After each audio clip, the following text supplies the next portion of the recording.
السلام علیکم۔ آج کی کہانی میں آپ سبھی کو دل سے خوش آمدید۔ وہ روز ہی میرے کلینک پر آتی، روز ہی سب سے آخری سیٹ پر بیٹھ جاتی تھی اور اپنی باری کا انتظار کرتی رہتی۔ اپنے سے بعد میں آنے والوں کو بھی پہلے چیک کروانے کے لیے اپنی جگہ دے دیتی تھی۔ کھسکتی ہوئی پھر سے اپنی آخری جگہ پر پہنچ جاتی۔ عورتیں آتی، اپنی بیماریاں بتاتی اور وہ ان کی باتیں غور سے سنتی۔ جب مریض کلینک سے نکلتا تو وہ باہر جا کر ان سے کچھ باتیں کرتی۔ وہ نقاب میں ہوتی تھی، اس کی ویران آنکھیں اور اداسی آنکھیں نظر آتی تھی۔ کپڑے قیمتی نہیں مگر صاف ستھرے ہوتے۔ میں دن کو سرکاری اسپتال میں اور شام کو اپنے کلینک پر ہوتا تھا اور رات دیر تک اپنے کلینک پر بیٹھا رہتا۔ میری پریکٹس خوب اچھی چل رہی تھی۔ اللہ نے بھی میرے ہاتھ میں شفا رکھی تھی۔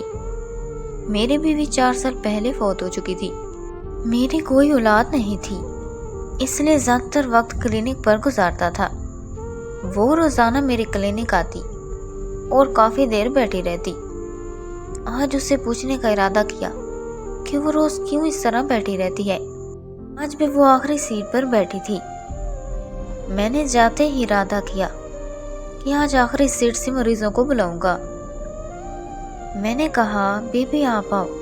وہ اٹھی اور گھسیٹتے ہوئے قدموں سے پاس آ کھڑی ہو گئی۔ میں نے کہا، بیٹھ جاؤ۔ وہ نہ چاہتے ہوئے بھی بیٹھ گئی۔ میں نے اسے اس کا مسئلہ پوچھا۔ اس نے اپنا نقاب اتارا۔ میری نظر جیسے اس کے چہرے پر پڑی، میں اپنے ماضی میں چلا گیا جہاں میری امی کہہ رہی تھی، بیٹا گاؤں سے بہت پیاری اور سلیقے والی لڑکی کا رشتہ آیا ہے، اگر تم کہو تو میں اسے تمہاری شادی کر دوں۔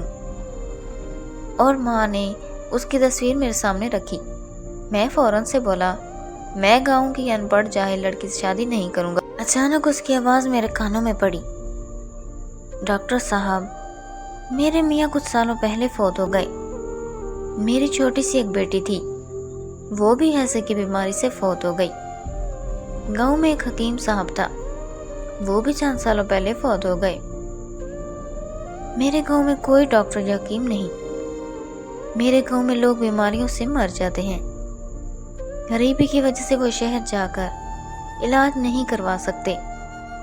میں روز جہاں آتی ہوں اور آپ کو سنتی ہوں کہ آپ کون سی بیماری کی کون سی دوا دیتے ہیں۔